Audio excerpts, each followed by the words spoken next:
देश आज यहाँ से फिर मिलेंगे। माननीय प्रधानमंत्री जी, आजादी के 75 वर्ष पूर्ण होने पर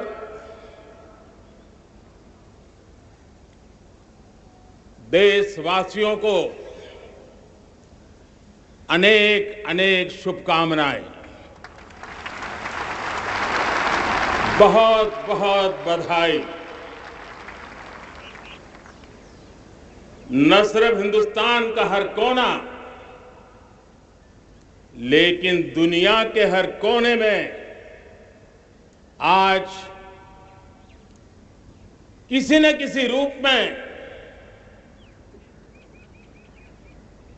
भारतीयों के द्वारा या भारत के प्रति अपार प्रेम रखने वालों के द्वारा विश्व के हर कोने में यह हमारा तिरंगा आन बान शान के साथ लहरा रहा है। मैं विश्व भर में फैले हुए भारत प्रेमियों को, भारतीयों को आजादी के इस अमृत महोत्सव की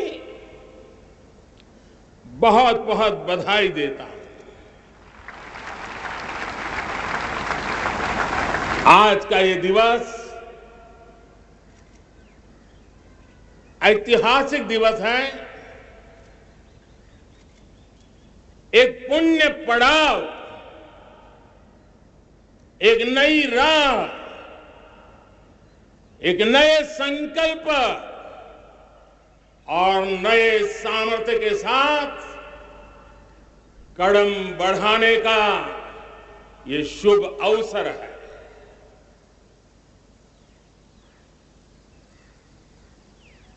आजादी के जंग में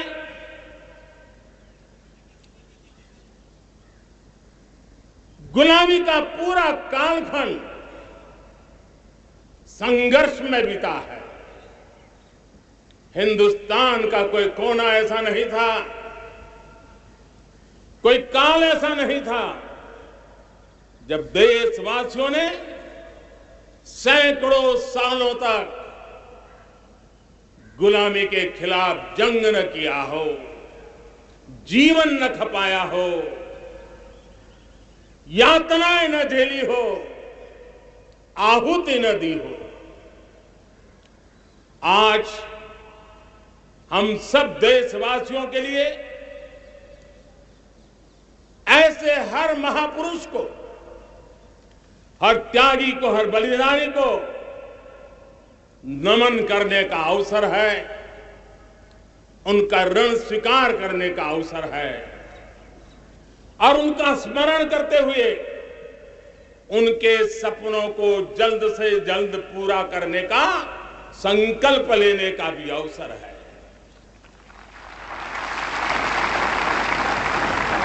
हम सभी देशवासी कृतज्ञ हैं पूज्य बापू के, नेताजी सुभाष चंद्र बोस के, बाबा साहब आंबेडकर के, वीर सावरकर के, जिन्होंने कर्तव्य पथ पर जीवन को खपा दिया। कर्तव्य पथ ही उनका जीवन पथ रहा। यह देश कृतज्ञ है मंगल पांडे, तात्या टोपे, भगत सिंह, सुखदेव, राजगुरु, चंद्रशेखर आजाद, अशफाक उल्लाह खान, राम प्रसाद बिस्मिल, अनगिनत ऐसे हमारे क्रांति वीरों ने अंग्रेजों की हुकूमत की नींव हिला दी थी।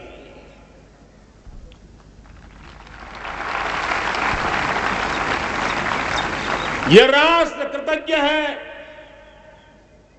उन वीरांगनाओं के लिए, रानी लक्ष्मीबाई हो, झलकारी बाई, दुर्गा भाभी, रानी गाइदिन्ल्यो, रानी चेन्नम्मा, बेगम हजरत महल, वेलु निचियार। भारत की नारी शक्ति क्या होती है, भारत की नारी शक्ति का संकल्प क्या होता है, भारत की नारी त्याग और बलिदान की क्या पराकाष्ठा कर सकती है, वैसी अनगिनत वीरांगनाओं का स्मरण करते हुए हर हिंदुस्तानी गर्व से भर जाता है।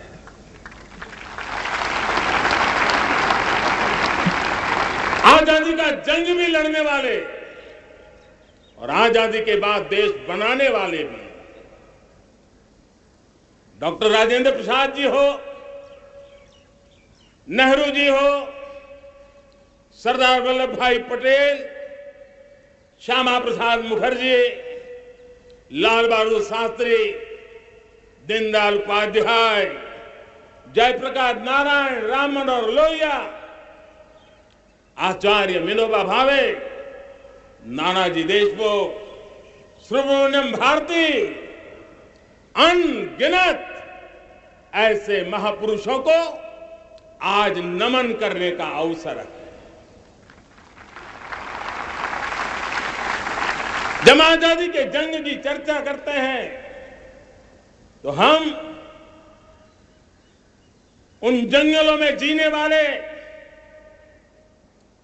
हमारे आदिवासी समाज का भी गौरव करना हम नहीं भूल सकते। भगवान बिरसा मुंडा, सिद्धो कान्हू, अल्लूरी सीताराम राजू, गोविंद गुरु, अनगिनत नाम है जिन्होंने आजादी के आंदोलन की आवाज बन करके दूर सुदूर जंगलों में भी मेरे आदिवासी भाई बहनों में, माताओं में, युवकों में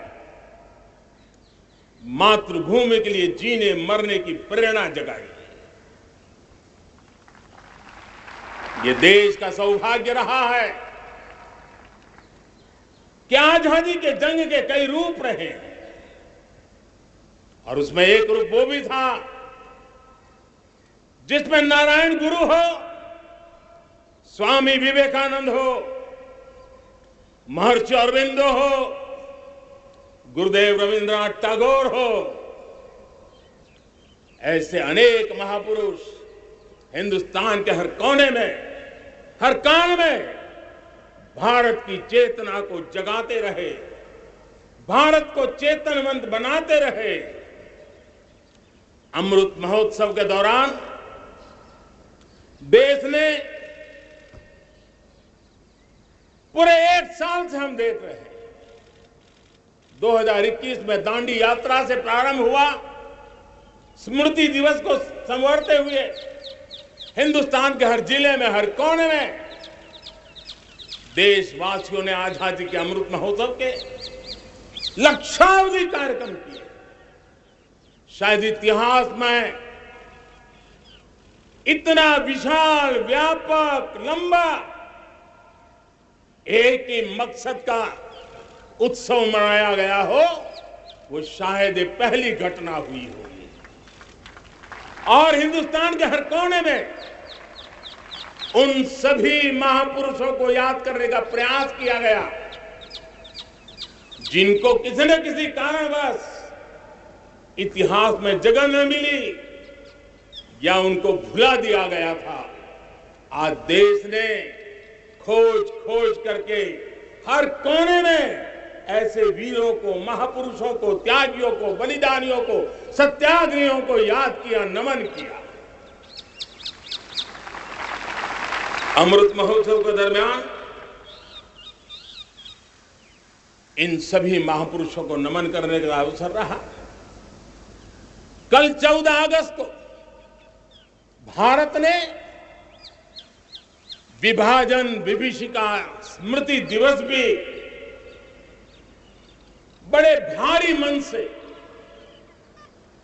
हृदय के गहरे गांवों को याद करते हुए उन कोटि कोटि जनों ने बहुत कुछ सहन किया था, तिरंगे की शान के लिए सहन किया था, मातृभूमि की मिट्टी से मोहब्बत के कारण सहन किया था और धैर्य नहीं खोया था। भारत के प्रति प्रेम ने नई जिंदगी की शुरुआत करने का उनका संकल्प नमन करने योग्य, प्रेरणा पाने योग्य है। आज जब हम आजादी का अमृत महोत्सव मना रहे हैं तो पिछले 75 साल में देश के लिए जीने मरने वाले, देश की सुरक्षा करने वाले, देश के संकल्पों को पूरा करने वाले, चाहे सेना के जवान हो, पुलिस के कर्मी हो, शासन में बैठे हुए ब्यूरोक्रेट्स हो, जनप्रतिनिधि हो, स्थानीय स्वराज की संस्थाओं के शासक प्रशासक रहे हो, राज्यों के शासक प्रशासक रहे हो, केंद्र के शासक प्रशासक रहे हो, 75 साल में इन सबके योगदान को भी आज स्मरण करने का अवसर है और देश के कोटि कोटि नागरिकों को भी जिन्होंने 75 साल अनेक प्रकार की कठिनाइयों के बीच भी देश को आगे बढ़ाने के लिए अपने से जो हो सका वो करने का प्रयास किया है। मेरे प्यारे देशवासियों, 75 साल की हमारी ये यात्रा अनेक उतार चढ़ाव से भरी हुई है। सुख दुख की छाया मंडराती रही है और इसके बीच भी हमारे देशवासियों ने उपलब्धियां की है, पुरुषार्थ किया है, हार नहीं मानी है, संकल्पों को ओझल नहीं होने दिया है। और इसलिए और ये भी सच्चाई है कि सैकड़ों सालों के गुलामी के कालखंड ने भारत के मन को, भारत के मानवीय की भावनाओं को गहरे घाव किए, गहरी चोटें पहुंचाई थी, लेकिन उसके भीतर एक जिद भी थी, एक जिजीविषा भी थी, एक जुनून भी था, एक जोम भी था। और उसके कारण अभावों के बीच में भी, उपहास के बीच में भी, और जब आजादी का जंग अंतिम चरण में था तो देश को डराने के लिए, निराश करने के लिए, हताश करने के लिए सारे उपाय किए गए थे। अगर आजादी आई, अंग्रेज चले जाएंगे तो देश टूट जाएगा, बिखर जाएंगे, लोग अंदर अंदर लड़ करके मर जाएंगे, कुछ नहीं बचेगा, अंधकार युग में भारत चला जाएगा। न जाने क्या क्या आशंकाएं व्यक्त की गई थी, लेकिन उनको पता नहीं था ये हिंदुस्तान की मिट्टी है, इस मिट्टी में वो सामर्थ्य है जो शासकों से भी परे सामर्थ्य का एक अंतर प्रभार लेकर के जीता रहा है, सदियों तक जीता रहा। और उसी का परिणाम है हमने क्या कुछ नहीं झेला। कभी अन्न का संकट झेला, कभी युद्ध के शिकार हो गए, आतंकवाद ने डगर डगर चुनौतियां पैदा की, निर्दोष नागरिकों को मौत के घाट उतार दिया गया, छद्म युद्ध चलते रहे, प्राकृतिक आपदाएं आती रही, सफलता विफलता, आशा निराशा, न जाने कितने पड़ाव आए हैं, लेकिन इन पड़ाव के बीच भी भारत आगे बढ़ता रहा। भारत की विविधता, जो औरों को भारत के लिए बोझ लगती थी, वो भारत की विविधता ही भारत की अनमोल शक्ति है, शक्ति का एक अटूट प्रवाह है। और दुनिया को पता नहीं था कि भारत के पास एक इनहेरेंट सामर्थ्य है, एक संस्कार सरिता है, एक मन मस्तिष्क का विचारों का बंधन है, और वो है भारत लोकतंत्र की जननी है, मदर ऑफ डेमोक्रेसी है। और जिनके जहन में लोकतंत्र होता है, वे जब संकल्प करके चल पड़ते हैं तो वो सामर्थ्य दुनिया की बड़ी बड़ी सल्तनतों के लिए भी संकट का काल लेकर के आती है। ये मदर ऑफ डेमोक्रेसी, ये लोकतंत्र की जननी हमारे भारत ने सिद्ध कर दिया कि हमारे पास ये अनमोल सामर्थ्य है। मेरे प्यारे देशवासियों, 75 साल की यात्रा में आशाएं, अपेक्षाएं, उतार चढ़ाव सब कुछ के बीच में हर एक के प्रयास से हम जहां तक पहुंच पाए थे पहुंचे थे। और 2014 में देशवासियों ने मुझे दायित्व दिया। आजादी के बाद जन्मा हुआ मैं पहला व्यक्ति था जिसको लाल किले से देशवासियों का गौरवगान करने का अवसर मिला।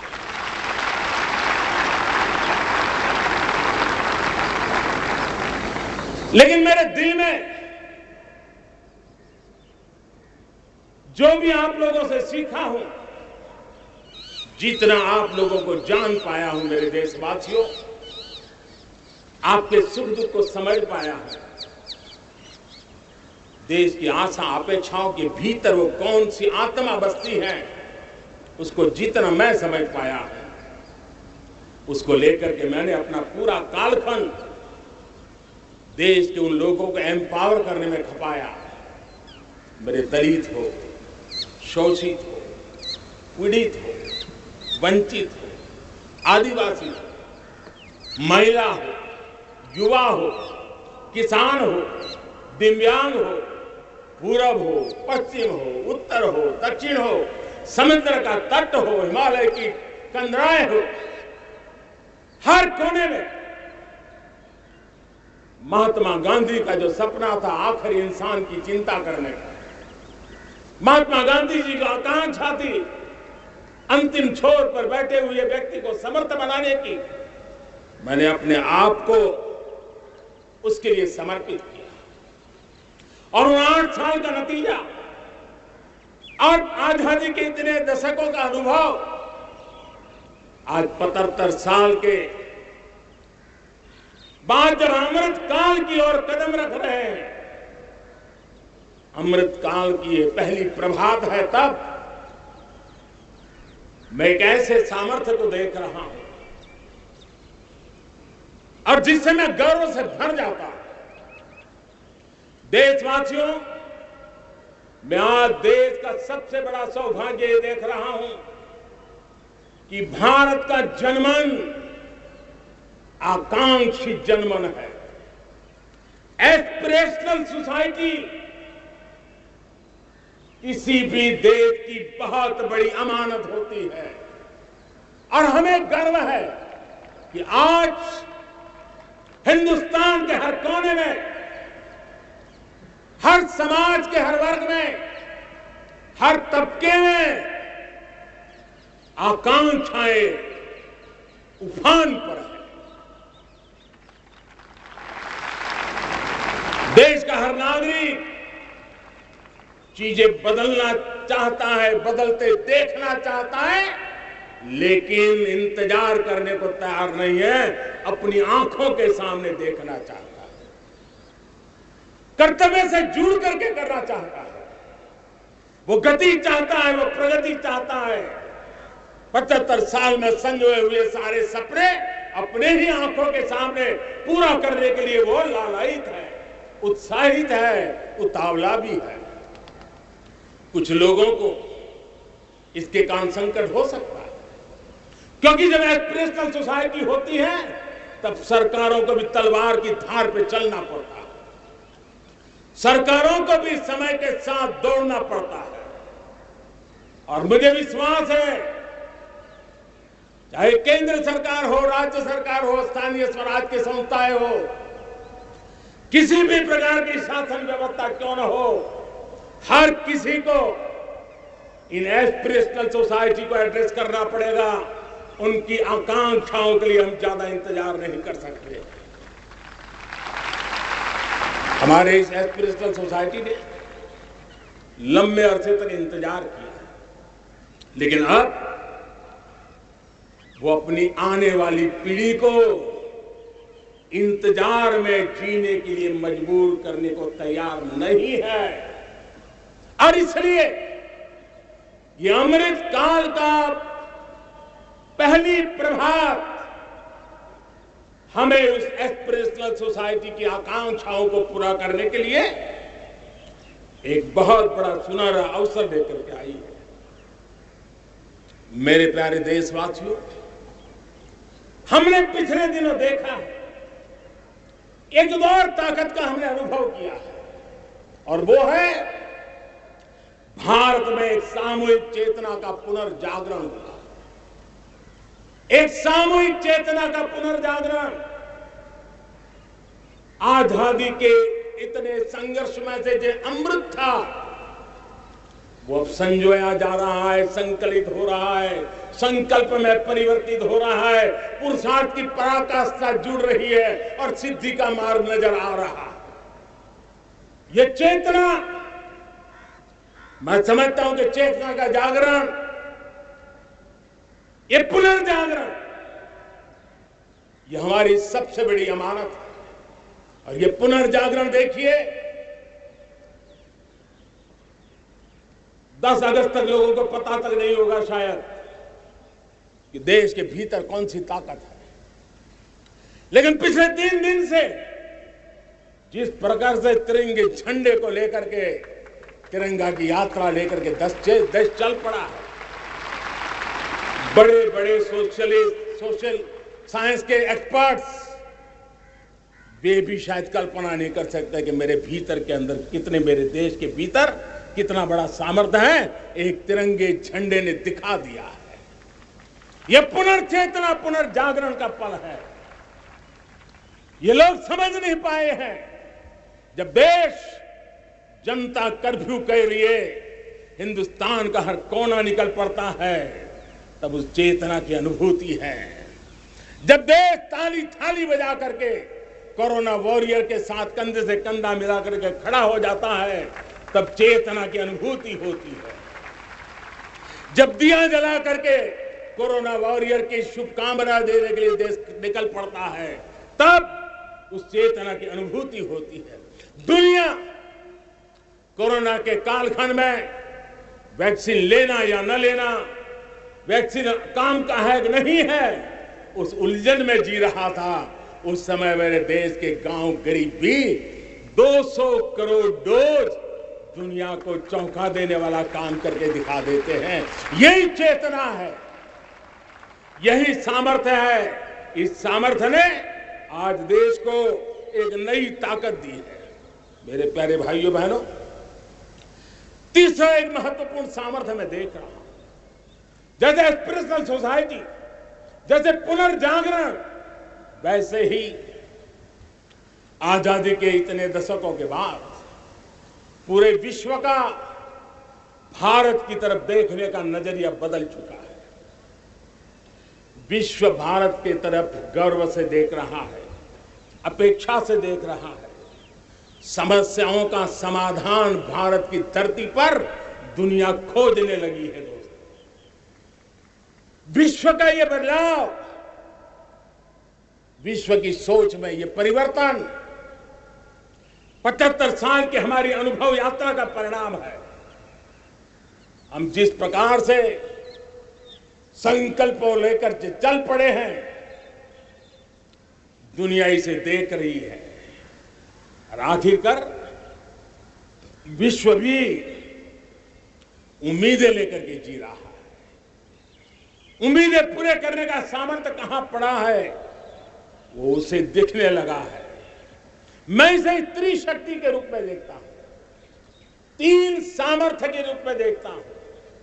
और ये त्रिशक्ति है एस्पिरेशन की, पुनर्जागरण की और विश्व की उम्मीदों की। और इसे पूरा करने के लिए हम जानते हैं दोस्तों, आज दुनिया में एक विश्वास जगने में मेरे देशवासियों की बहुत बड़ी भूमिका है। 130 करोड़ देशवासियों ने कई दशकों के अनुभव के बाद स्थिर सरकार का महत्व क्या होता है, राजनीतिक स्थिरता का महत्व क्या होता है, पॉलिटिकल स्टेबिलिटी दुनिया में किस प्रकार की ताकत दिखा सकती है, नीतियों में कैसा सामर्थ्य होता है, उन नीतियों पर विश्व का कैसे भरोसा बनता है, ये भारत ने दिखाया है और दुनिया भी इसे समझ रही है। और हम जब राजनीतिक स्थिरता हो, नीतियों में गतिशीलता हो, निर्णयों में तेजी हो, सर्वव्यापकता हो, सर्वसमावेशकता हो, तो विकास के लिए हर कोई भागीदार बनता है। हमने सबका साथ सबका विकास का मंत्र लेकर के हम चले थे, लेकिन देखते ही देखते देशवासियों ने सबका विश्वास और सबका प्रयास से उसमें और रंग भर दिए हैं। और इसलिए हमने देखा है हमारी सामूहिक शक्ति, हमारे सामूहिक सामर्थ्य को हमने देखा है। आजादी का अमृत महोत्सव जिस प्रकार से मनाया गया, जिस प्रकार से हर जिले में 75 अमृत सरोवर बनाने का अभियान चल रहा है, गांव-गांव के लोग जुड़ रहे हैं, कार सेवा कर रहे हैं, अपने प्रयत्नों से अपने गांव में जल संरक्षण के लिए बड़ा अभियान चला रहे हैं। और इसलिए भाइयों बहनों, चाहे स्वच्छता का अभियान हो, चाहे गरीबों के कल्याण का काम हो, देश आज पूरी शक्ति से आगे बढ़ रहा है। लेकिन भाइयों बहनों, हम लोग आजादी के अमृत काल में हमारी 75 साल की यात्रा को उसका गौरवगान करते रहेंगे, अपनी ही पीठ थपथपाते रहेंगे, तो हमारे सपने कहीं दूर चले जाएंगे। और इसलिए 75 साल का कालखंड कितना ही शानदार रहा हो, कितने ही संकटों वाला रहा हो, कितने ही चुनौतियों वाला रहा हो, कितने ही सपने अधूरे दिखते हो, उसके बावजूद आज जब हम अमृत काल में प्रवेश कर रहे हैं, अगले 25 वर्ष हमारे देश के लिए अत्यंत महत्वपूर्ण है। और इसलिए जब मैं आज मेरे सामने लाल किले पर से 130 करोड़ देशवासियों के सामर्थ्य का स्मरण करता हूं, उनके सपनों को देखता हूं, उनके संकल्पों की अनुभूति करता हूं, तो साथियों मुझे लगता है आने वाले 25 साल के लिए हमें उस 5 पंच प्राण पर अपनी शक्ति को केंद्रित करनी होगी, अपने संकल्पों को केंद्रित करना होगा, अपने सामर्थ्य को केंद्रित करना होगा। और हमें उन पंच प्राण को लेकर के 2047 जब आजादी के 100 साल होंगे, आजादी के दीवानों के सारे सपने पूरे करने का जिम्मा उठा करके चलना होगा। जब मैं पंच प्राण की बात करता हूं तो पहला प्राण, अब देश बड़े संकल्प लेकर के ही चलेगा। बहुत बड़े संकल्प लेकर के चलना होगा, और वो बड़ा संकल्प है विकसित भारत। अब उससे कुछ कम नहीं होना चाहिए, बड़ा संकल्प।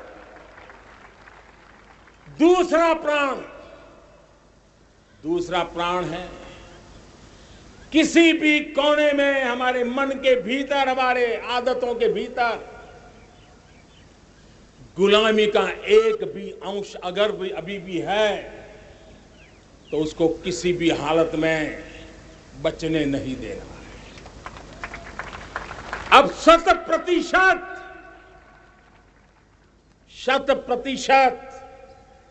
सैकड़ों साल की गुलामी ने जहां हमें जकड़ कर रखा है, हमारे मनोभाव को बांध करके रखा हुआ है, हमारी सोच में विकृतियां पैदा करके रखी है, हमें गुलामी की छोटी सी छोटी चीज भी कहीं नजर आती है, हमारे भीतर नजर आती है, हमारे आसपास नजर आती है, हमें उससे मुक्ति पानी ही होगी।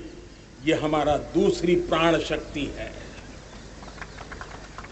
तीसरी प्राण शक्ति, हमें हमारी विरासत पर गर्व होना चाहिए, हमारी विरासत के प्रति, क्योंकि यही विरासत है जिसने कभी भारत को स्वर्णिम काल दिया था, और यही विरासत है जो समय को अनुकूल परिवर्तन करने की आदत रखती है। यही विरासत है जो काल बाह्य छोड़ती रही है, नित्य नूतन स्वीकारती रही है, और इसलिए इस विरासत के प्रति हमें गर्व होना चाहिए। चौथा प्राण, वो भी उतना ही महत्वपूर्ण है, और वो है एकता और एकजुटता। 130 करोड़ देशवासियों में एकता, न कोई अपना न कोई पराया। एकता की ताकत, एक भारत श्रेष्ठ भारत के सपनों के लिए हमारा चौथा प्राण है। और पांचवा प्राण है नागरिकों का कर्तव्य। नागरिकों का कर्तव्य, जिसमें प्रधानमंत्री भी बाहर नहीं होता है, मुख्यमंत्री भी बाहर नहीं होता है, वो भी नागरिक है। नागरिकों का कर्तव्य, यह हमारे आने वाली 25 साल के सपनों को पूरा करने के लिए एक बहुत बड़ी प्राण शक्ति है। मेरे प्यारे देशवासियों, जब सपने बड़े होते हैं,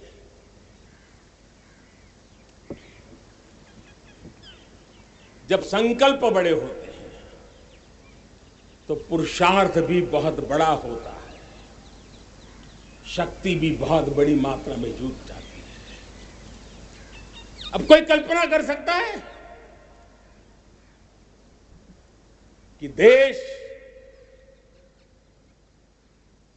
40-42 के कालखंड को याद कीजिए, देश उठ खड़ा हुआ था। किसी ने हाथ में झाड़ू लिया था, किसी ने तकली ली थी, किसी ने रेंटिया लिया था, किसी ने सत्याग्रह का मार्ग चुना था, किसी ने संघर्ष का मान चुना था, किसी ने क्रांति की वीरता का रास्ता चुना था। लेकिन संकल्प बड़ा था आजादी, और ताकत देखिए, बड़ा संकल्प था तो आजादी लेके रहे, हम आजाद हो गए। अगर संकल्प छोटा होता, सीमित होता, तो शायद आज भी संघर्ष करने के दिन चालू रहते। लेकिन संकल्प बड़ा था तो हमने हासिल भी किया। मेरे प्यारे देशवासियों, अब आज जब अमृत काल की पहली प्रभात है, तो हमें इस 25 साल में विकसित भारत बना के रहना है। अपनी आंखों के सामने, और जो 20, 22, 25 साल के नौजवान मेरे देश के मेरे सामने हैं, मेरे देश के नौजवानों, जब देश आजादी के 100 साल मनाएगा तब आप 50-55 के हुए होंगे। मतलब आपके जीवन का ये स्वर्णिम काल, आपकी उम्र के ये 25-30 साल भारत के सपनों को पूरा करने का काल है। आप संकल्प लेकर के मेरे साथ चल पड़िए साथियों, तिरंगे झंडे की शपथ लेकर के चल पड़िए। हम सब पूरी ताकत से लगे आए। बड़ा संकल्प, मेरा देश विकसित देश होगा, डेवलप कंट्री होगा, विकास का हर पैरामीटर हम मानव केंद्रीय व्यवस्था को विकसित करेंगे। हमारे केंद्र में मानव होगा, हमारे केंद्र में के मानव की आशा आकांक्षाएं होंगी। हम जानते हैं भारत जब बड़े संकल्प करता है तो करके भी दिखाता है। जब मैंने यहां स्वच्छता की बात कही थी मेरे पहले भाषण में, देश चल पड़ा, जिससे जहां हो सका स्वच्छता की ओर आगे बढ़ा और गंदगी के प्रति नफरत एक स्वभाव बनता गया। यही तो देश है जिसने इसको करके दिखाया है और कर भी रहा है, आगे भी कर रहा है। यही तो देश है जिसने वैक्सीनेशन, दुनिया दुविधा में थी, 200 करोड़ का लक्ष्य पार कर लिया, समय सीमा में कर लिया, पुराने सारे रिकॉर्ड तोड़ के कर लिया। ये देश कर सकता है। हमने तय किया था देश को खाड़ी के तेल पर हम गुजारा करते हैं, झाड़ी के तेल की ओर कैसे बढ़े। 10% इथेनॉल ब्लेंडिंग का सपना बड़ा लगता था, पुराना इतिहास बताता था संभव नहीं है, लेकिन समय से पहले 10% इथेनॉल ब्लेंडिंग करके देश ने इस सपने को पूरा कर दिया। भाइयों बहनों, 2.5 करोड़ लोगों को इतने कम समय में बिजली कनेक्शन पहुंचाना छोटा काम नहीं था, देश ने करके दिखाया। लाखों परिवारों के घर में जल से नल, नल से जल, नल से जल पहुंचाने का काम आज देश तेज गति से कर रहा है। खुले में शौच से मुक्ति भारत के अंदर आज संभव हो पाया है। मेरे प्यारे देशवासियों, अनुभव कहता है कि एक बार हम सब संकल्प लेकर के चल पड़े तो हम निर्धारित लक्ष्यों को पार कर सकते हैं। रिन्यूएबल एनर्जी का लक्ष्य हो, देश में नए मेडिकल कॉलेज बनाने का इरादा हो, डॉक्टरों की तैयारी करवानी हो, हर क्षेत्र में पहले से गति बहुत बड़ी है। और इसलिए मैं कहता हूं, अब आने वाले 25 साल बड़े संकल्प के हों। यही हमारा प्राण, वही हमारा प्रण भी होना चाहिए। दूसरी बात मैंने कही है, उस प्राण शक्ति की मैंने चर्चा की है कि गुलामी की मानसिकता देश की सोचिए भाइयों, कब तक दुनिया हमें सर्टिफिकेट बांटती रहेगी? कब तक दुनिया के सर्टिफिकेट पर हम गुजारा करेंगे? क्या हम अपने मानक नहीं बनाएंगे? क्या 130 करोड़ का देश अपने मानकों को पार करने के लिए पुरुषार्थ नहीं कर सकता है? हमें किसी भी हालत में औरों के जैसा दिखने की कोशिश करने की जरूरत नहीं है। हम जैसे हैं वैसे, लेकिन सामर्थ्य के साथ खड़े होंगे, ये हमारा मिजाज होना चाहिए। हमें गुलामी से मुक्ति चाहिए। हमारे मन के भीतर दूर दूर 7 समंदर के नीचे भी गुलामी का तत्व नहीं बच रहना चाहिए। और मैं आशा देखता हूं, जिस प्रकार से नई राष्ट्रीय शिक्षा नीति बनी है, जिस मंथन के साथ बनी है, कोटि कोटि लोगों के विचार प्रवाह को संकलित करते हुए बनी है, और भारत की धरती की जमीन से जुड़ी हुई शिक्षा नीति बनी है। रसकस हमारी धरती के मिले हैं, हमने जो कौशल्य पर बल दिया है, ये एक ऐसा सामर्थ्य है जो हमें गुलामी से मुक्ति की ताकत देगा। हमने देखा है कभी कभी तो हमारी टैलेंट भाषा के बंधनों में बन जाती है। यह गुलामी की मानसिकता का परिणाम है। हमें हमारे देश की हर भाषा पे गर्व होना चाहिए। वो हमें भाषा आती हो या ना आती हो, लेकिन मेरे देश की भाषा है, मेरे पूर्वजों ने दुनिया को दी हुई ये भेंट सौगात है, हमें गर्व होना चाहिए। मेरे साथियों, आज डिजिटल इंडिया का रूप हम देख रहे हैं, स्टार्टअप देख रहे हैं। कौन लोग हैं? ये वो टैलेंट है जो टियर 2, टियर 3 सिटी में किसी गांव गरीब के परिवार में बसे हुए लोग हैं। ये हमारे नौजवान हैं जो आज नई नई खोज के साथ दुनिया के सामने आ रहे हैं। गुलामी की मानसिकता हमें उसे तिलांजलि देनी पड़ेगी, अपने सामर्थ्य पे भरोसा करना होगा। दूसरी एक बात जो मैंने कही, तीसरी मेरी प्राण शक्ति की बात है, वो है हमारी विरासत पर हमें गर्व होना चाहिए। जब हम अपनी धरती से जुड़ेंगे, जब हम अपनी धरती से जुड़ेंगे, तभी तो ऊंचा उड़ेंगे।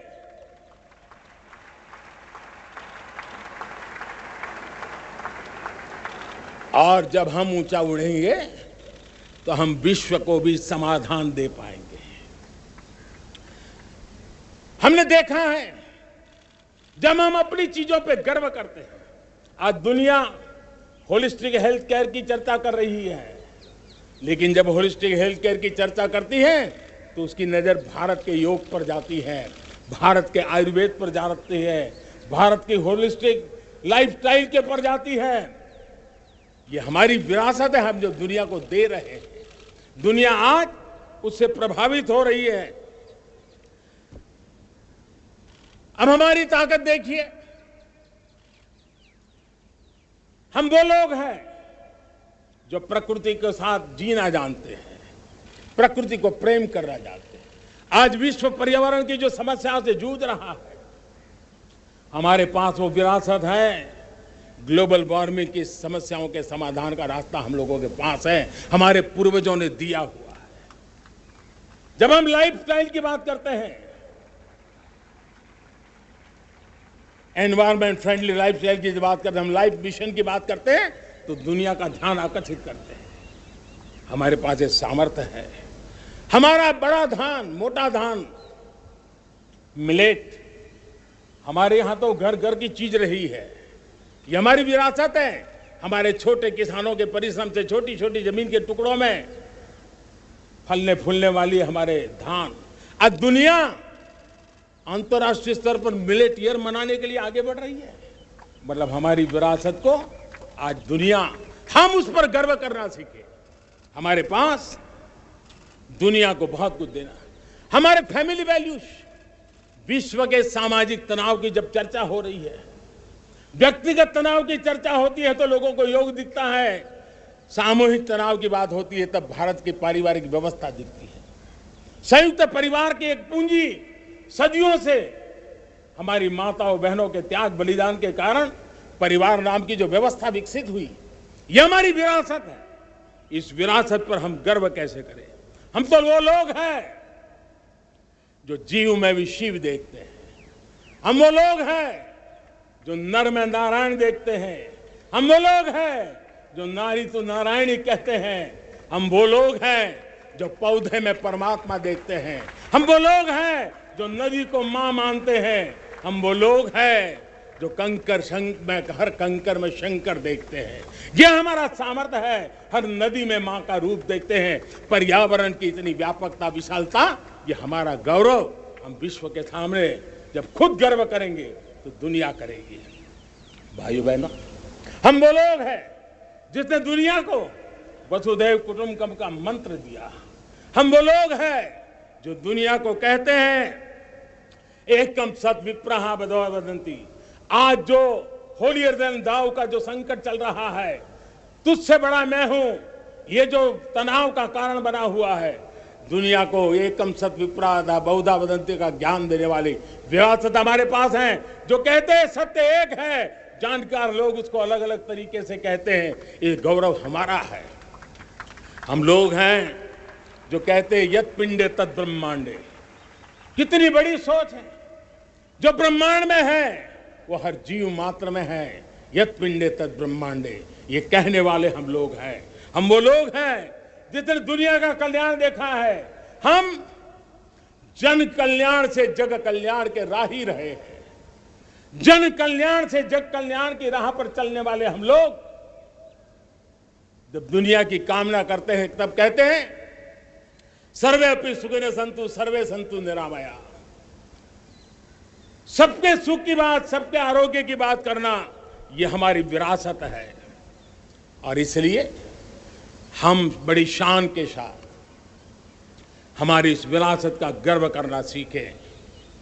ये प्राण शक्ति है हमारी, जो हमें 25 साल के सपनों पूरा करने के लिए जरूरी है। उसी प्रकार से मेरे प्यारे देशवासियों, एक और महत्वपूर्ण विषय है एकता, एकजुटता। इतने बड़े देश को, उसकी विविधता को हमें सेलिब्रेट करना है। इतने पंथ परंपराएं, ये हमारे आन बान शान है। कोई नीचा नहीं, कोई ऊंचा नहीं है, सब बराबर है। कोई मेरा नहीं, कोई पराया नहीं, सब अपने हैं। ये भाव एकता के लिए बहुत जरूरी है। घर में भी एकता की नींव तभी रखी जाती है जब बेटे बेटी एक समान हो। अगर बेटे बेटी एक समान नहीं होंगे तो एकता के मंत्र नहीं गूंज सकते हैं। जेंडर इक्वलिटी हमारी एकता के लिए पहली शर्त। जब हम एकता की बात करते हैं, अगर हमारे एक ही पैरामीटर हो, एक ही मानदंड हो, जिस मानदंड को हम कहें इंडिया फर्स्ट, मैं जो कुछ भी कर रहा हूं, जो भी सोच रहा हूं, जो बोल रहा हूं, इंडिया फर्स्ट के अनुकूल है, एकता का रास्ता खुल जाएगा। दोस्तों, हमें एकता से बांधने का वो मंत्र है, हमें इसको पकड़ना है। मुझे पूरा विश्वास है कि हम समाज के अंदर ऊंच नीच के भेदभावों से, मेरे तेरे के भेदभावों से हम सब की पुजारी बने। श्रमेव जयते कहते हैं हम, श्रमिक का सम्मान, ये हमारा स्वभाव होना चाहिए। लेकिन भाइयों बहनों, मैं लाल किले से मेरी एक पीड़ा और कहना चाहता हूं। यह दर्द मैं कह बिना नहीं रह सकता। मैं जानता हूं कि शायद लाल किले का विषय नहीं हो सकता है, लेकिन मेरे भीतर का दर्द मैं कहां कहूंगा। देशवासियों के सामने नहीं कहूंगा तो कहां कहूंगा। और वो है, किसी न किसी कारण से हमारे अंदर एक ऐसी विकृति आई है, हमारी बोलचाल में, हमारे व्यवहार में, हमारे कुछ शब्दों में, हम नारी का अपमान करते हैं।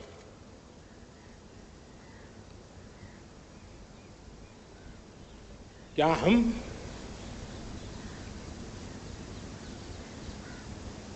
स्वभाव से, संस्कार से, रोजमर्रा की जिंदगी में नारी को अपमानित करने वाली हर बात से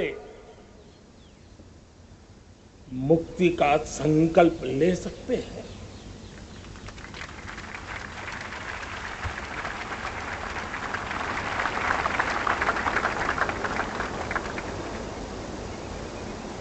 नारी का गौरव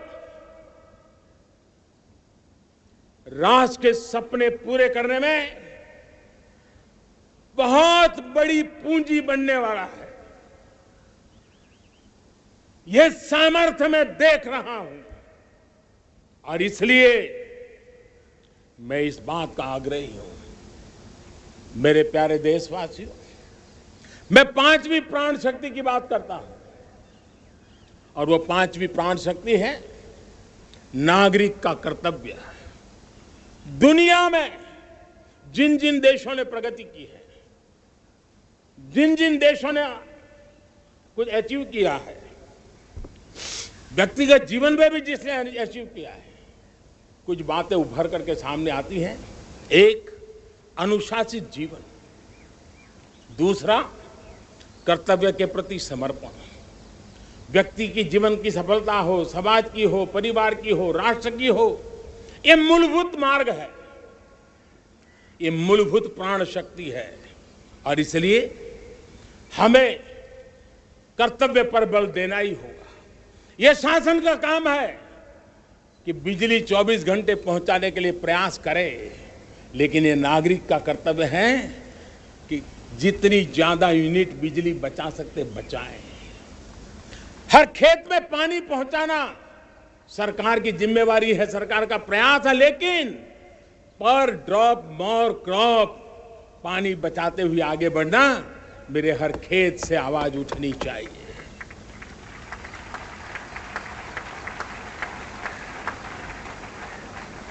केमिकल मुक्त खेती, ऑर्गेनिक फार्मिंग, प्राकृतिक खेती, यह हमारा कर्तव्य है। साथियों, चाहे पुलिस हो या पीपल हो, शासक हो या प्रशासक हो, ये नागरिक कर्तव्य से कोई अछूता नहीं हो सकता है। हर कोई अगर नागरिक के कर्तव्यों को निभाएगा तो मुझे विश्वास है कि हम इच्छित लक्ष्य को प्राप्त करने में समय से पहले सिद्धि प्राप्त कर सकते हैं। मेरे प्यारे देशवासियों, आज महर्षि अरविंदो की जन्म जयंती भी है। मैं उस महापुरुष के चरणों में नमन करता हूं, लेकिन हमें उस महापुरुष को याद करना होगा जिन्होंने कहा था, स्वदेशी से स्वराज, स्वराज से सुराज। ये उनका मंत्र है। हम सबको सोचना होगा कि हम कब तक दुनिया के और लोगों पर निर्भर रहेंगे। क्या हमारे देश का अन्न की आवश्यकता हो, हम आउटसोर्स कर सकते हैं क्या? जब देश ने तय कर लिया कि हमारा पेट हम खुद भरेंगे, देश ने करके दिखाया कि नहीं दिखाया? एक बार संकल्प लेते हैं तो होता है दोस्तों। और इसलिए आत्मनिर्भर भारत, ये हर नागरिक का, हर सरकार का, समाज के हर इकाई का ये दायित्व बन जाता है। ये आत्मनिर्भर भारत, ये सरकारी एजेंडा, सरकारी कार्यक्रम नहीं है। ये समाज का जन आंदोलन है जिसे हमें आगे बढ़ाना है। मेरे साथियों, आज जब ये बात हमने सुनी, आजादी के 75 साल के बाद जिस आवाज को सुनने के लिए हमारे कान तरस रहे थे, 75 साल के बाद वो आवाज सुनाई दी। 75 साल के बाद लाल किले पर से तिरंगे को सलामी देने का काम पहली बार मेड इन इंडिया तोप ने किया है। कौन हिंदुस्तानी होगा जिसको ये बात, एक आवाज उसे नई प्रेरणा, ताकत नहीं देगी? और इसलिए मेरे प्यारे भाई बहनों, मैं आज मेरे देश के सेना के जवानों का हृदय से अभिनंदन करना चाहता हूं। मेरी आत्मनिर्भर की बात को संगठित स्वरूप में, साहस के स्वरूप में मेरी सेना के जवानों ने, सेना नायकों ने जिस जिम्मेवारी के साथ कंधे पे उठाया है, मैं उनको जितनी सैल्यूट करूं उतनी कम है दोस्तों। उनको आज मैं सलाम करता हूं, क्योंकि सेना का जवान मौत को मुट्ठी में लेकर के चलता है। मौत और जिंदगी के बीच में कोई फासला ही नहीं होता है, और तब बीच में वो डट करके खड़ा होता है और वो मेरा सेना का जवान तय करे कि हम 300 ऐसी चीजों अब लिस्ट करते हैं जो हम विदेश से नहीं लाएंगे हमारे देश की। ये संकल्प छोटा नहीं है। मुझे इस संकल्प में भारत के आत्मनिर्भर भारत के उज्जवल भविष्य के वो बीज मैं देख रहा हूं जो इस सपने को वटवृक्ष में परिवर्तित करने वाले हैं। सैल्यूट, सैल्यूट मेरे सेना के अधिकारियों को, सैल्यूट।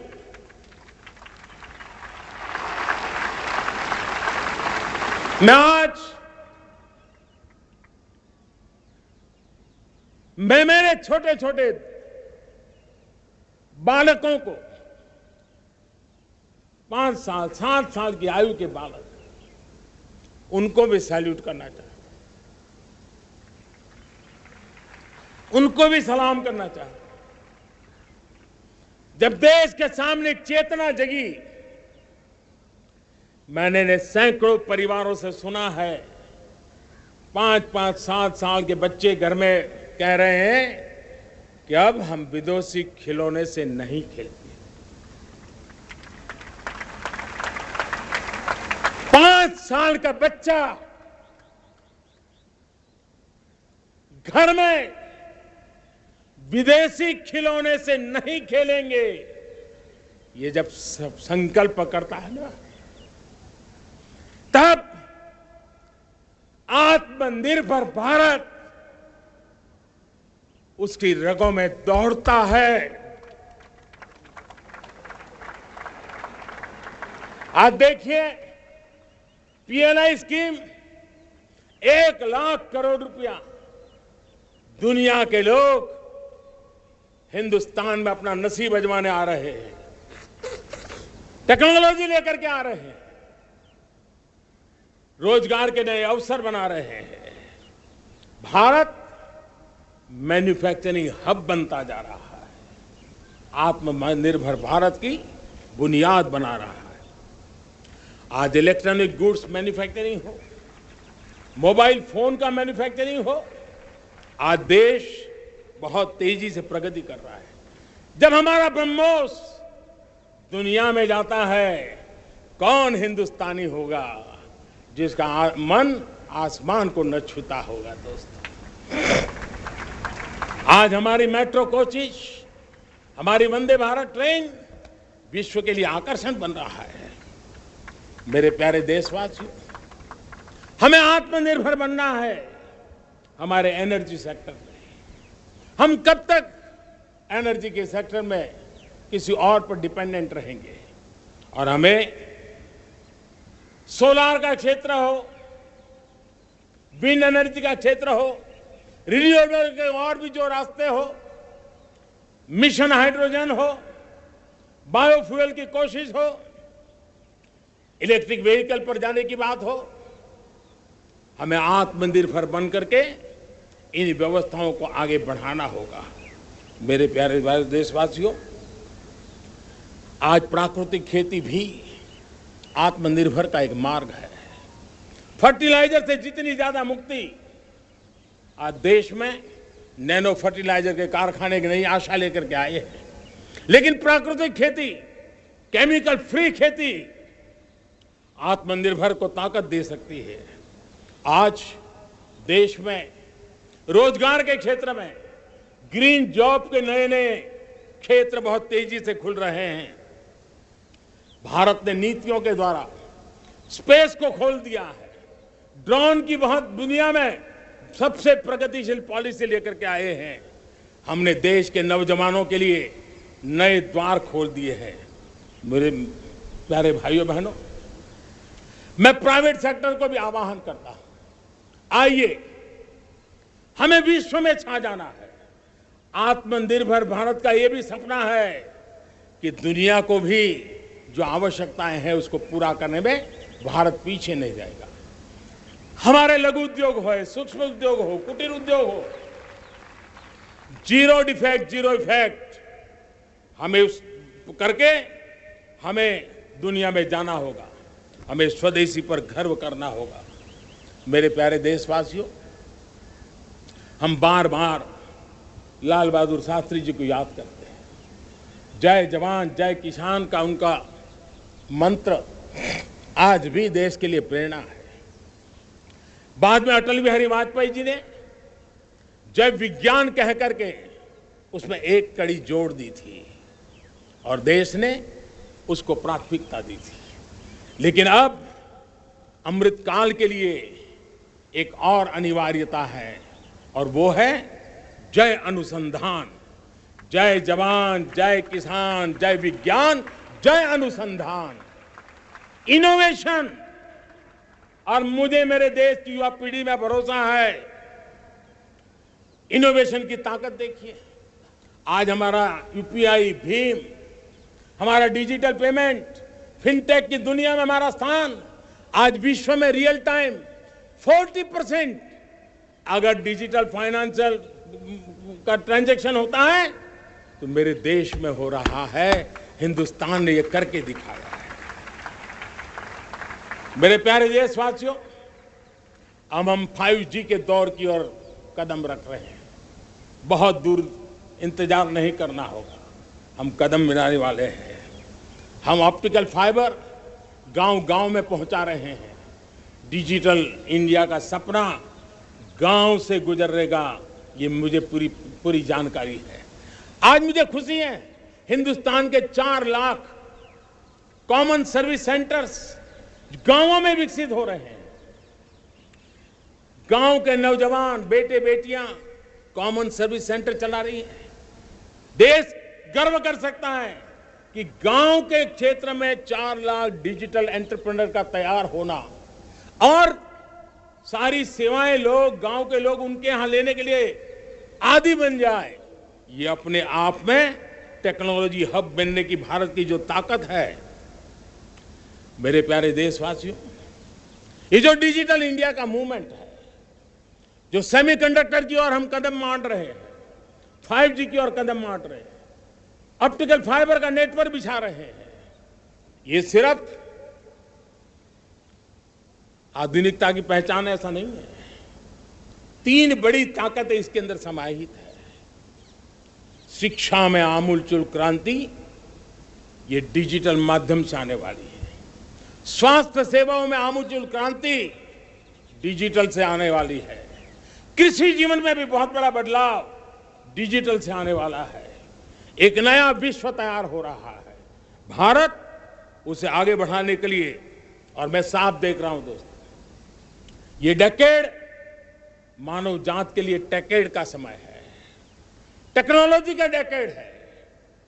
भारत के लिए तो ये टेकेड जिसका मन टेक्नोलॉजी से जुड़ा हुआ है, आईटी की दुनिया में भारत ने अपना एक लोहा बनवा लिया है, तो ये टेकेड का सामर्थ्य भारत के प्यास है। हमारा अटल इनोवेशन मिशन, हमारे इंक्यूबेशन सेंटर, हमारे स्टार्टअप एक नया पूरा क्षेत्र का विकास कर रहे हैं। युवा पीढ़ी के लिए नए अवसर लेकर के आ रहे हैं। स्पेस मिशन की बात हो, हमारा डीप ओशन मिशन की बात हो, समुद्र की गहराई में जाना हो या हमें आसमान को छूना हो, ये नए क्षेत्र हैं जिसको लेकर के हम आगे बढ़ रहे हैं। मेरे प्यारे देशवासियों, हम इस बात को न भूलें, और भारत ने सदियों से देखा हुआ है, जैसे देश में कुछ नमूना रूप कामों की जरूरत होती है, कुछ बड़ी बड़ी ऊंचाइयों की जरूरत होती है, लेकिन साथ साथ धरातल पर मजबूती बहुत आवश्यक होती है।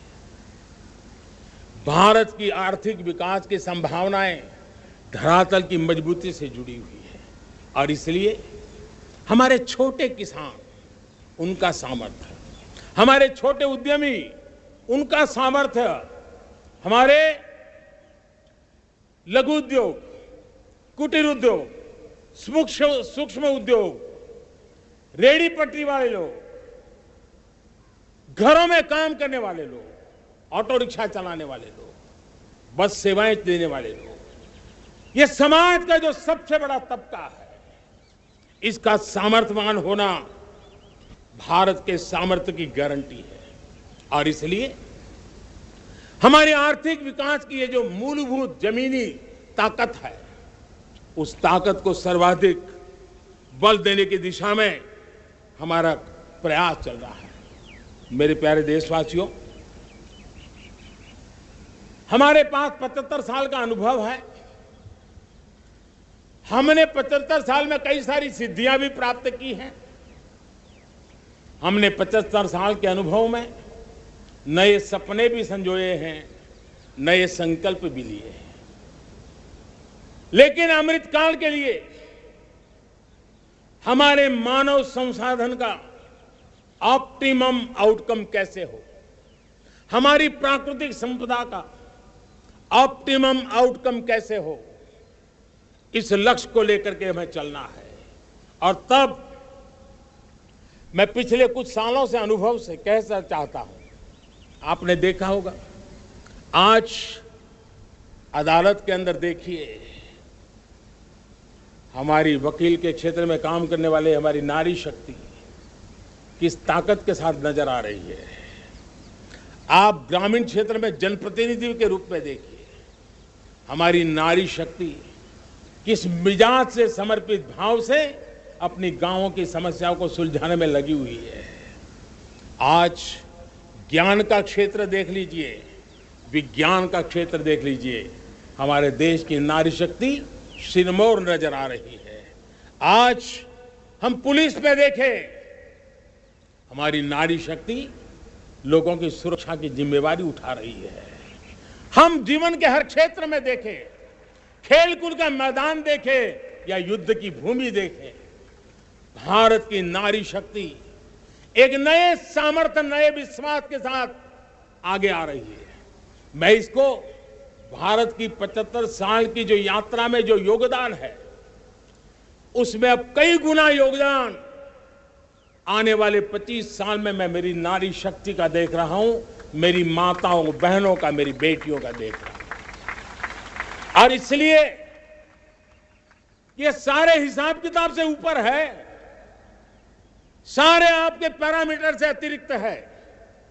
हम इस पर जितना ध्यान देंगे, हम जितने ज्यादा अवसर हमारी बेटियों को देंगे, जितनी सुविधाएं हमारी बेटियों के लिए केंद्रित करेंगे, आप देखना वो हमें बहुत कुछ लौटा करके देगी। वो देश को इस ऊंचाई पर ले जाएगी। इस अमृत काल में जो सपने पूरे करने में जो मेहनत लगने वाली है, अगर हमारी नारी शक्ति की मेहनत जुड़ जाएगी, व्यापक रूप से जुड़ जाएगी, तो हमारी मेहनत कम होगी, हमारा समय सीमा भी कम हो जाएगी, हमारे सपने और तेजस्वी होंगे, और ओजस्वी होंगे, और दैदीप्यमान होंगे। और इसलिए आइए साथियों, हम जिम्मेवारियों को लेकर आगे बढ़े।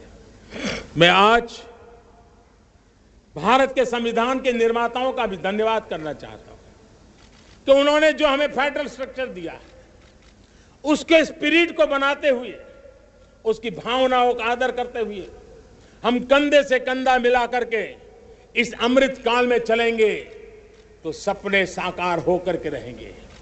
कार्यक्रम भिन्न हो सकते हैं, कार्यशैली भिन्न हो सकती है, लेकिन संकल्प भिन्न नहीं हो सकते। राष्ट्र के लिए सपने भिन्न नहीं हो सकते। आइए हम एक ऐसे युग के अंदर आगे बढ़े। मुझे याद है जब मैं गुजरात का मुख्यमंत्री था, केंद्र में हमारे विचार की सरकार नहीं थी, लेकिन मेरे गुजरात में हर जगह पे मैं एक ही मंत्र लेके चलता था कि भारत के विकास के लिए गुजरात का विकास, भारत का विकास हम कहीं पर भी हो, हम सबके मन मस्तिष्क में रहना चाहिए।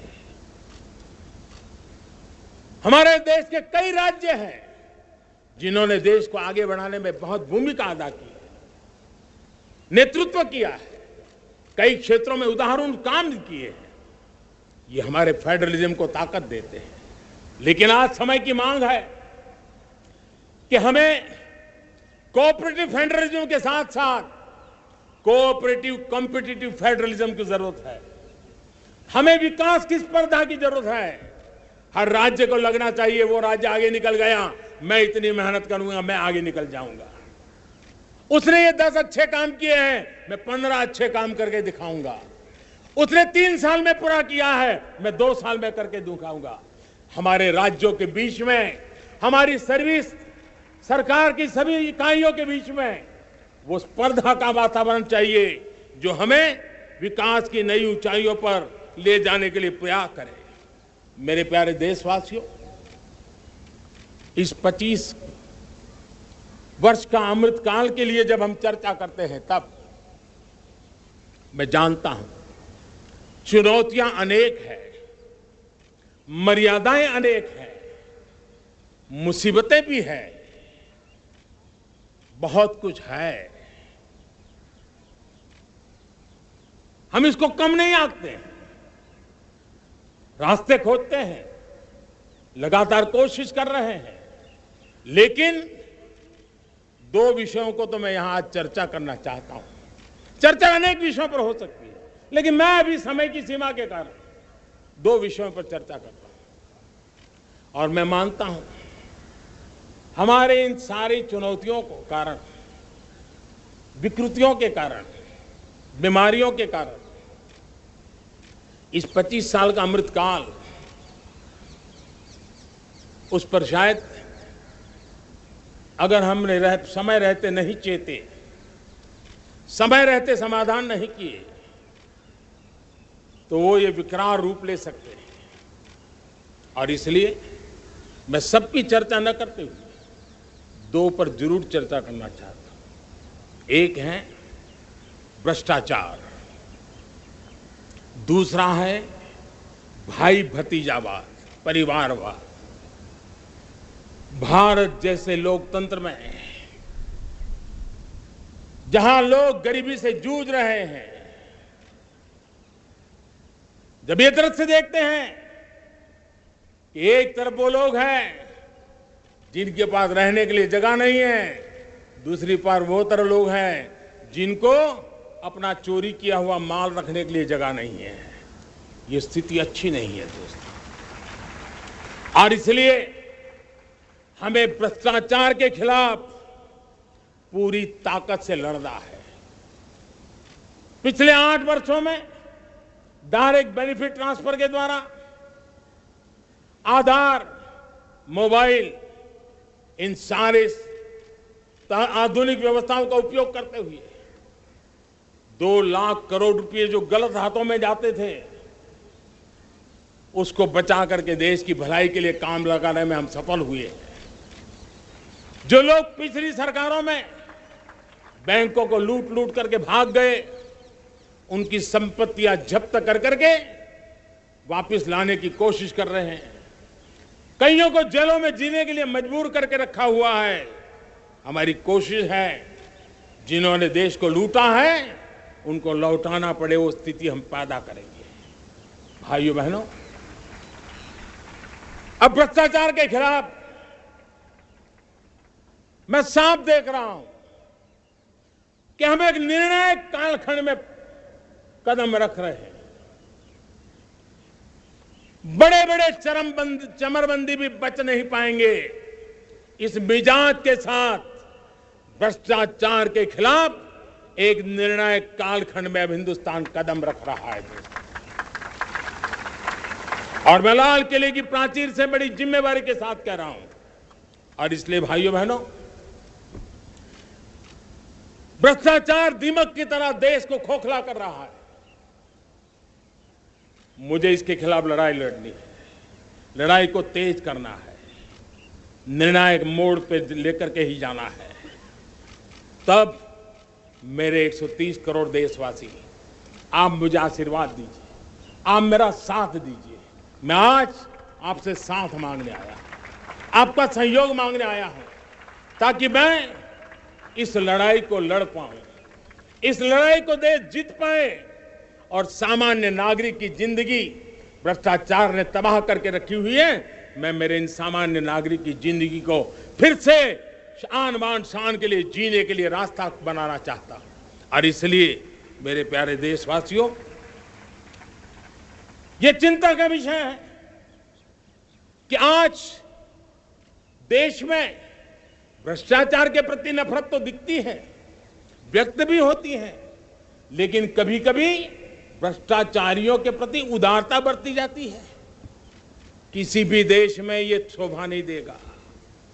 और कई लोग तो इतनी बेशर्मी तक चले जाते हैं कि कोर्ट में सजा हो चुकी हो, भ्रष्टाचारी सिद्ध हो चुका हो, जेल जाना तय हो चुका हो, जेल गुजार रहे हो, उसके बावजूद भी उनका महिमा मंडन करने में लगे रहते हैं, उनकी शान शौकत में लगे रहते हैं, उनकी प्रतिष्ठा बनाने में लगे रहते हैं। अगर जब तक समाज में गंदगी के प्रति नफरत नहीं होती है, स्वच्छता की चेतना जगती नहीं है। जब तक भ्रष्टाचार और भ्रष्टाचारी के प्रति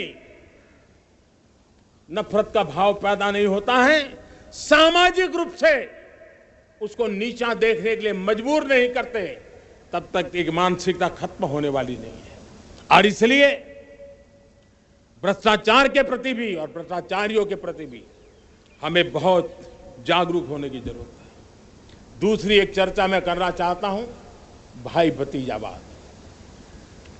और जब मैं भाई भतीजावाद, परिवारवाद की बात करता हूं तो लोगों को लगता है मैं सिर्फ राजनीतिक क्षेत्र की बात करता हूं। जी नहीं, दुर्भाग्य से राजनीतिक क्षेत्र की उस बुराई ने हिंदुस्तान की हर संस्थाओं में परिवारवाद को पोषित कर दिया है। परिवारवाद हमारी अनेक संस्थाओं को अपने में लपेटे हुए है और उसके कारण मेरे देश की टैलेंट को नुकसान होता है, मेरे देश के सामर्थ्य को नुकसान होता है। जिनके पास अवसर की संभावनाएं हैं वो परिवारवाद, भाई भतीजे के बाद बाहर रह जाता है। भ्रष्टाचार का भी कारण ये भी एक बन जाता है ताकि उसका कोई भाई भतीजे के कार्य आसरा नहीं है तो लगता है चलो भाई कहीं से खरीद करके जगह बना लूं। इस परिवारवाद से, भाई भतीजावाद से हमें हर संस्थाओं में एक नफरत पैदा करनी पड़ी होगी, जागरूकता पैदा करनी होगी, तब हम हमारी संस्थाओं को बचा पाएंगे। संस्थाओं के उज्जवल भविष्य के लिए बहुत आवश्यक है। उसी प्रकार से राजनीति में भी परिवारवाद ने देश के सामर्थ्य को सबसे सारा अन्याय किया है। परिवारवादी राजनीति परिवार की भलाई के लिए होती है, उसको देश की भलाई से कोई लेना देना नहीं होता है। और इसलिए लाल किले की प्राचीर से तिरंगे झंडे के आन बान शान के नीचे भारत के संविधान का स्मरण करते हुए मैं देशवासियों को खुले मन से कहना चाहता हूं, आइए हिंदुस्तान के राजनीति के शुद्धिकरण के लिए भी, हिंदुस्तान की सभी संस्थाओं के शुद्धिकरण के लिए भी हमें देश को इस परिवारवादी मानसिकता से मुक्ति दिला करके योग्यता के आधार पर देश को आगे ले जाने की ओर बढ़ना होगा। यह अनिवार्यता, वरना हर किसी का मन कुंठित रहता है कि मैं उसके लिए योग्य था, मुझे नहीं मिला क्योंकि मेरा कोई चाचा, मामा, पिता, दादा, दादी, नाना, नानी कोई वहां थे नहीं। ये मनस्थिति किसी भी देश के लिए अच्छी नहीं है। मेरे देश के नौजवानों, मैं आपके उज्जवल भविष्य के लिए, आपके सपनों के लिए, मैं भाई भतीजावाद के खिलाफ लड़ाई में आपका साथ चाहता हूं। परिवारवादी राजनीति के खिलाफ लड़ाई में मैं आपका साथ चाहता हूं। ये संवैधानिक जिम्मेवारी मानता हूं मैं, ये लोकतंत्र की जिम्मेवारी मानता हूं मैं, ये लाल किले के प्राचीर से कही गई बात की ताकत में मानता हूं और इसलिए मैं आज आपका अवसर चाहता हूं। हमने देखा पिछले दिनों खेलों में, ऐसा तो नहीं है कि देश के पास पहले प्रतिभाएं नहीं रही होंगी, ऐसा तो नहीं है कि खेलकूद की दुनिया में हिंदुस्तान के नौजवान, हमारे बेटे बेटियां कुछ कर नहीं सकते, लेकिन सिलेक्शन भाई भतीजेवाद की चैनल से गुजरते थे और उसके कारण वो खेल के मैदान तक, उस देश तक तो पहुंच जाते थे।